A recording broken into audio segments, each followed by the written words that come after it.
What's up, y'all? So, this is our pregnancy Q&A video, and we decided let's have the whole dang family in it. So, we're obviously going to start off with the Q&A portion, and then at the end we're going to do baby must-haves, because I've gotten that question a lot from you guys, as far as like, obviously what products we feel like we have to have, and there are definitely a few of them where it's like, just buy them. Like, you need them to make your life better. They're a little more expensive in some all cases, of them. but like they're like life changers. What to look for when getting a stroller? My personal recommendation for the stroller thing is get what you can afford. Obviously, I mean, most of the strollers that they sell in store, I mean, they're gonna have, like, they pass the safety standards and everything like that. There's a lot of fancy ones out there, and it's like, if you want to or you can afford that, then like, by all means, go for it. I remember whenever we traveled with her a lot, I mean, we've been traveling with her a lot, and we used to use the baby carrier a lot. Yeah. The stroller didn't really like come into play that often. But we did get a stroller for Boston, and I think we used it in Quebec, and it was like a $60 stroller. Yeah. And it was great. I mean, she could sit up on her own at that point. Is the one thing that we didn't buy that we wish we would have, but you can get one at an affordable price, is the convertible strollers, where you can just click the car seat out and then click Put it right into the car seat. Yeah, that's nice when you're like running errands. Yeah, when they fall asleep and like you don't want to wake them up after like you're in the grocery store, you gotta take them out of the car when you get home or whatever. It's really nice to just be able to take them out of the car and not wake them up and put them down somewhere. And yeah. Is there any food that you can't eat that you normally love? So this is kind of like a taboo thing. I know some people will judge me for it, and I honestly just don't give a shit. I don't give a shit. I just don't care. We'll just start with sushi. Love sushi. I love it. I ate it the whole time I was pregnant with Isabel. I've been eating it off and on now while I'm pregnant with her little sister. I just love it. All the research that I've done and the science that I've looked at backs up that it's healthy for you. Now, I know in America, the American College of Obstetrics and the OBGYN Association. Yeah. I don't know. I can't remember the exact terminology. We'll like write it here. Well, they discourage the use of it because of the risk of Well, they don't discourage bacterial. it. They say that you should just refrain from it because of the possible food contamination from it, like the bacteria on there. Which is a risk to anybody anyway. You know, I'm not telling, like, you have to do what you're comfortable with, but the placenta is a really, really incredible organ. It blocks most of the pathogens from your body from getting into your baby. Like, take Japan, for example. They have the highest concentration of centenarians, so people that live past 100 years old.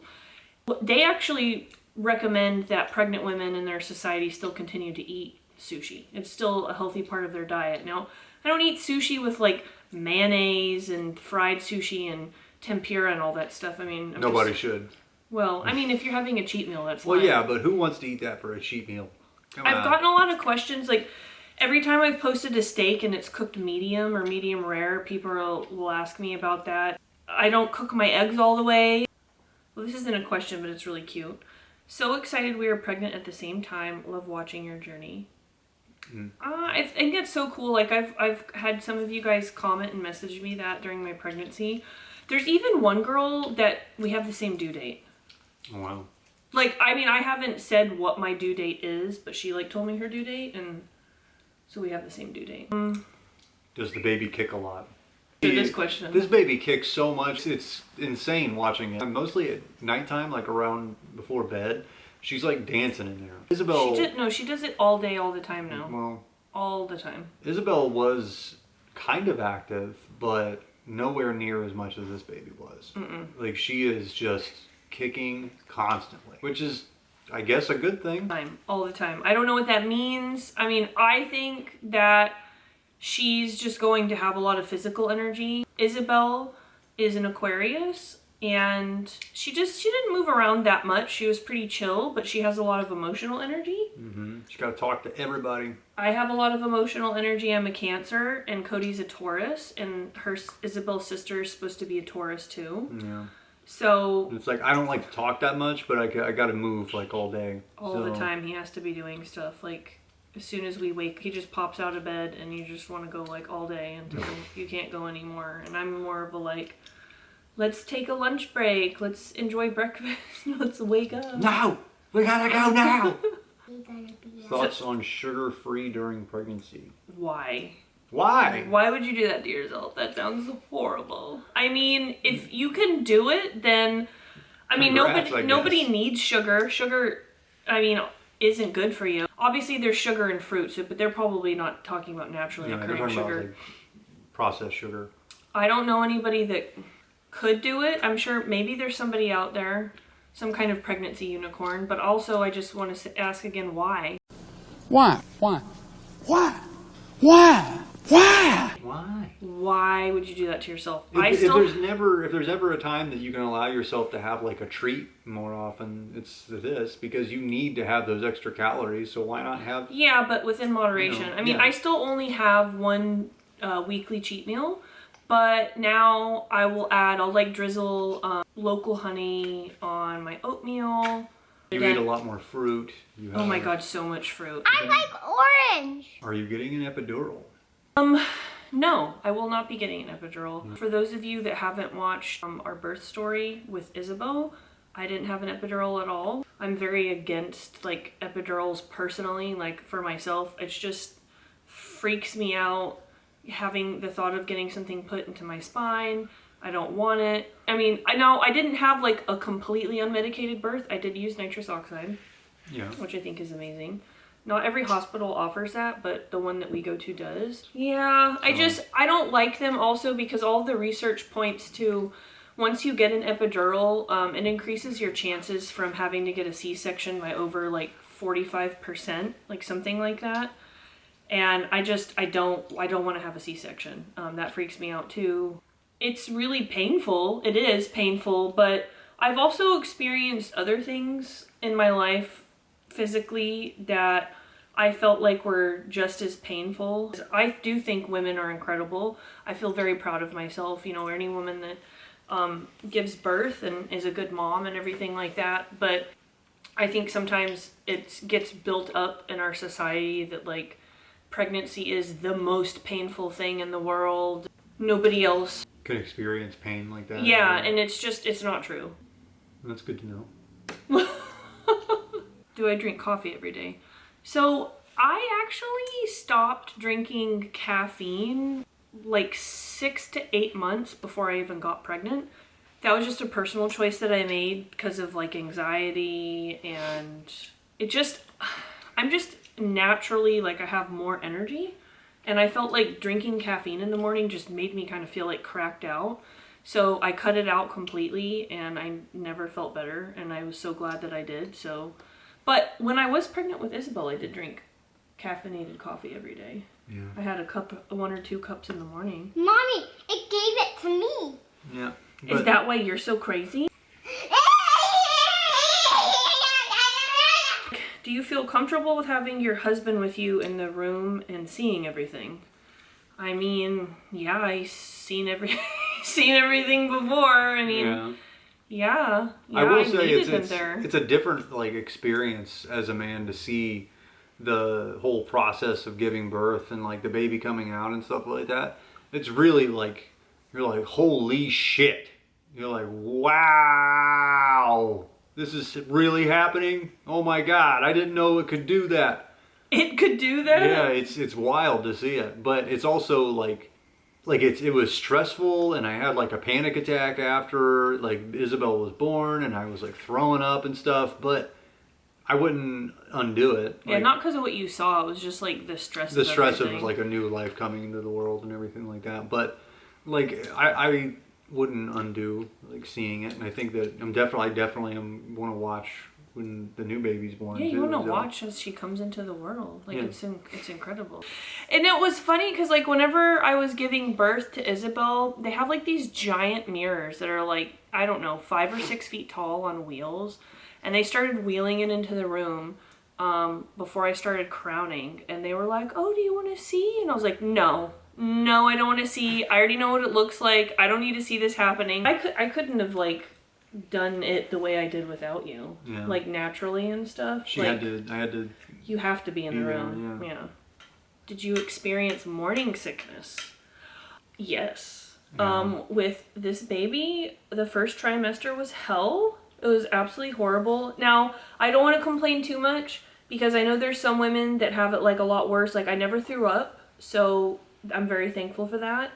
But for almost 8 weeks, it was constant nausea, constant fatigue. I broke down and cried like a few different times. Pretty regularly it happened. I mean, like yeah. sobbing though, like a few times, where I Yeah. was just like, I don't know how I'm gonna do this. How am I gonna do this? It's so horrible. When's it gonna end? And it I was kept like having to reassure you that it's not gonna last the whole pregnancy. She kept being worried that it's like, what if it doesn't stop? What if I just keep being sick? well, I kept hearing those pregnancy horror stories Yeah. of like, every once in a while, some unlucky few, and I'm like, it's gonna be me. I know it. It's gonna be me. It's awful. Like there were times where I just couldn't even stay awake. Like I'd have to go lay down Yeah. in the bed for a couple hours in the middle of the day. She never naps, but you know, No. if Hope's somewhere taking a nap, like something's wrong. I'm like very sick. Yeah. That's the only time that I nap is if I'm super sick. And it was like everything was disgusting. They stunk so horrible. Like my family, I was disgusted by my own family. Like Yeah. the way you guys smelled, every single thing that I ate, everything I did, it was awful. And I'm so glad that I was so happy when it stopped. But this is kind of a good question that piggybacks off of that. It says, how did you stay consistent with working out / nutrition during the first trimester? I will say that it probably took the most willpower and dedication I've ever had before in my life. That was one of the most challenging things because it was just Like you barely wanted to get up in the morning. and constant unrelenting nausea Yeah. and heartburn. Oh my god, the heartburn. The heartburn yeah. was so bad that there were sometimes I'd wake up at like 2 or 3 in the morning and I almost threw up in the toilet. I never did throw up. But it was like I'd have to sit over the toilet. But to be completely honest with you, working out and eating healthy did help me though. Even though like I still felt terrible and I dealt with nausea and like extreme fatigue, I would get more bursts of energy just from going in the gym and like working out for 45 minutes. It's just like my workouts weren't the same. I had to kind of tailor them back because I couldn't lift as much. Yeah. I didn't have as much stamina until I got into my second trimester, but I did feel better though overall. And eating healthier, like snacking on fruits and carrots or like plain crackers or rice cakes were really beneficial. Like it does, You it tried helps all you. the ginger root stuff like that and it didn't really like Yeah, somebody else do asked me, much. I saw on here, like what helped me the most with nausea. Nothing. diet, just eating right and exercising seems to be like the best thing you can do. And try to mitigate it as much, but Sometimes it didn't even matter like what I did. It just sucked, you know. And that's just well, you had to eat more bland foods to avoid the heartburn, but Yeah, that was avoiding the heartburn was easy because I could figure out the trigger foods. But nausea, it's just one of those things because your body is producing all of the hormones to grow the placenta and for your baby. But once the placenta takes over at around 12 to 14 weeks, that's why everyone starts to feel better once you get to your second trimester because the placenta takes over. Yeah. So your body doesn't have to produce all of those hormones anymore. The placenta does it for the baby. So there's a light at the end of the tunnel. at the middle of the tunnel. The middle of the tunnel. That's true. That is true. Oh, that's a good question though. How have your workouts changed?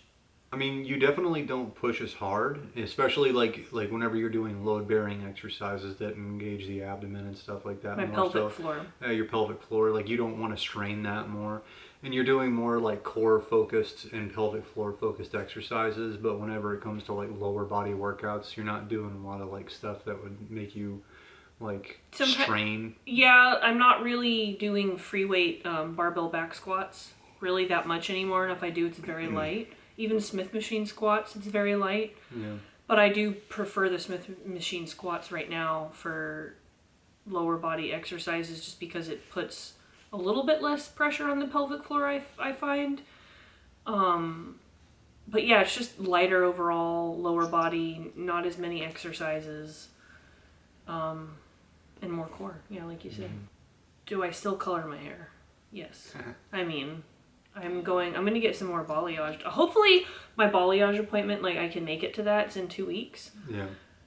Tomorrow we're gonna be 4 weeks out. I should be able to make it. I really hope so. I think it's just one of those myths. I mean, obviously do what makes you comfortable, but I colored my hair when I was pregnant with Isabel. There's lots of women that are hairstylists while they're pregnant, and everybody's fine. What made you decide to have a second baby? Well, it was kind of a back and forth thing for a while there between me and her, that we were just kind of like, she was ready and then I wasn't ready, and then I was ready and then she wasn't ready, and then finally we just got to a place where we were like, we wanted Isabel to have a sister, and we felt like we wanted to grow our family a little bit more, and but like, this is it though. Like, Yeah, we're shutting the number baby 2 factory is down. Baby factory is closed. Closed for business after Isabel's sister gets here. Yeah. Like, yeah, we just ultimately decided it was what was going to be best for our family. Because that's what we wanted to make sure, is that it was going to be best for all 3 of us. And Isabel is so excited to be a big sister. She talks to her sister pretty much every day, and she's been telling us, actually, you know what, why don't you come here and tell them?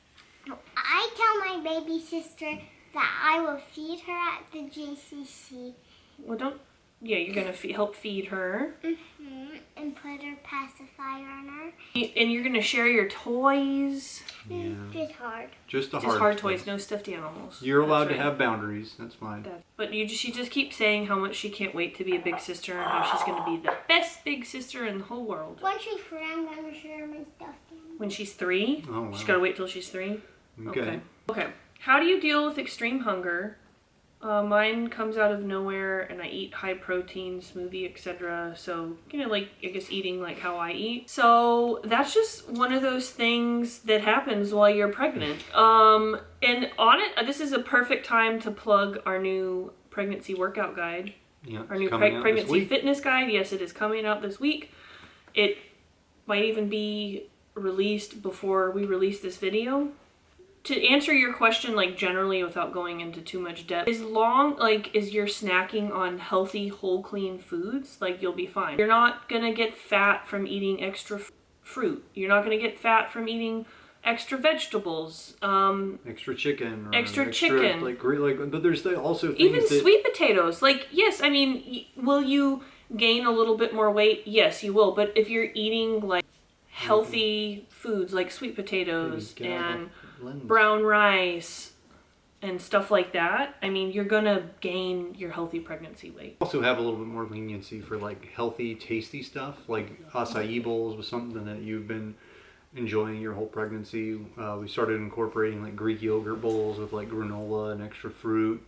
You've been eating like More fats. More fats. More healthy fats. yeah. Avocado, more nut butters, I put walnuts in my Greek yogurt bowls. Yeah, focus on high protein, high fat, good carbs, whole foods. If she's struggling with being starving like all the time, then she needs to increase her carbs. Before I got pregnant with Isabel, I was carb cycling, and then, shortly after I was like, okay, well, that's over. So I stopped carb cycling, and then I was only eating carbs with like 3 of my meals. And when I say carbs, it's like oatmeal, rice cakes, rice, potatoes, that kind of stuff. And then as I progressed further into my first trimester, that wasn't enough, so I bumped it up to 4 meals. Yeah. And so now I eat 5 meals a day, and 4 of those meals I will have a higher carbohydrate Carbs from serving. grains or starches. Yes, and then I've increased my fruit. I eat 6 to 7 servings of fruit. Well, All right, let's get into the This concludes the Q&A portion. Q&A. Let's get into these like things that we feel are indispensable when you're having a baby. These are things we all used for Isabel, and we are going to use for the new baby. We like to keep it very, very simple and minimalistic. Don't overcomplicate things. You don't have to spend a bunch of money. We kept it pretty simple with Isabel when we had her.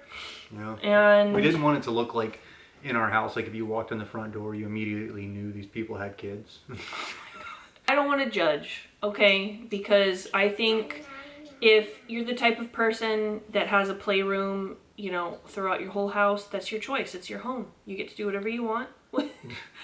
And if you liked the shopping cart inserts when you go to the store and you want to carry around a bunch of extra stuff, that's your choice. It's your That's choice. fine. It's just not our vibe. Anyways. So the first thing, this is one that I used a lot with Isabel. Oh my gosh, and this thing is just like a huge lifesaver. It is one of these like baby carrier dealios that you wear, and you get to like whenever Isabel would get really fussy and start crying and stuff, I would just throw her into one of these and like walk around the neighborhood, and before I knew it, she'd like pass out. So yeah, this is a big one. Put this on the top of your list. So we had the basic black one, which, well, this model comes in black too. I just wanted to get this color this time. But we had like the next size down, which didn't go up like as high, like in weight. So we got the next step up. This is like the Big Daddy. A more pricey item, but it I would pays say for itself. it's worth the splurge. Yeah. Because you use it every day. Like every day you're using it. This thing we used for Isabel quite a bit. We had to get a new one, but the bumbo seat. Well, I thought that you threw away the gray one, so I bought a pink one. Yeah, we still have. Well, we only have 2 bumbos, but That's fine. like whenever they're old enough that they can support their head, you can just plop them in one of these things and just leave them on the ground, and they'll just like look at you while you're taking care of They chores. love or it. She whatever. loved it though. Yeah, and she would just like look around and like We put him in the kitchen, her in the kitchen. We even brought it out to restaurants with us. Yeah, we just like plop her right there on the table. Plop her right there on the Plapper. table. And yeah, and she enjoyed it. The thermometer, It doesn't really matter what brand. like the kind where I got you can that like, for, it was $20 on Amazon. the kind where it's like the temporal, so you don't have to put it in your mouth or you have to like deal with any of that Yeah, stuff. they make them, the other ones where they're like rectal. Yeah. And I'm like, I don't feel comfortable with that. Yeah. That's I just mean, me personally. Obviously, you got to keep track of your baby's temperature, and this is a really easy, convenient way to do so. All right, so I don't know who the heck makes baby pajamas in any other way besides the sleep sacks. You'll notice that this doesn't have like legs or anything like that. But whenever you're waking up 3 to 4 times a night to change a diaper and then breastfeed, the last thing you want to do is unsnap and then take their little feet out and then change the diaper and then put their little feet back in and then re-snap it. This thing is literally just, you shove it up there, Yeah. you change the diaper, and you bring it back You down. shove it up there. This one has snaps, but like you don't have to You don't have to unsnap them. unsnap And it. we saved like most of Isabel's stuff. Like this isn't, we're not gonna do the snaps, but you just, yeah, like he said, you pull You it just up. and pull it up, change the diaper, pull it bada back bing, down, bada boom. put her on the boob, and it's great. The sleep Don't sacks. even mess around. Don't get the footsie with the ones. foot, not until they're older. Yeah. Until they're starting to sleep through the night, because then it's like fine, because you wake up and then change them, you know. But no, I don't bother. Sleep with it. sacks all the way. Like I said, we like to keep things very simple and minimalistic. I love this brand. Daddy. It's just a really, really good, clean product, and it's an all-over body head wash. All you need for like a really long time while they're little. Yeah. And this pairs hand in hand with this.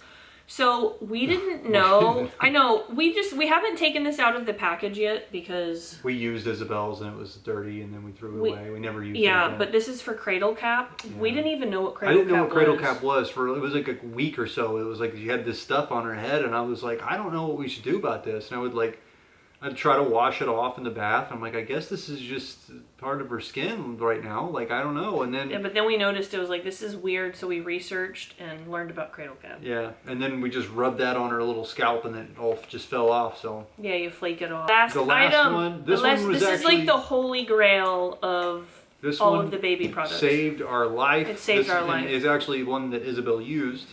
Yes, we did was- save this. It was Baby Bjorn, like the. Recline it to show. Oh wow! Oh wow! It's like a springy chair, right? Yeah, so it bounces, Yeah. So whenever the baby moves around, it moves around with them. So and they it's like a feel- little hammock. Yeah. And like we would have it by the desk when we were working from home and kind of like bounce it. This was the only thing that she would sleep in for like the first few months. Yeah.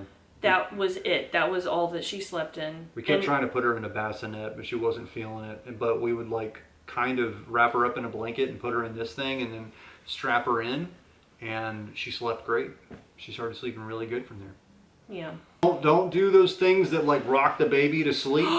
Don't do those. it Oh, with the then, battery and they'll become everything? dependent on it, Yes. and then they won't fall asleep unless it's working or unless they're being rocked. Don't do the automatic rockers. Don't Just do don't do it. We never did it. We heard that it was horrible to do it. We never did it.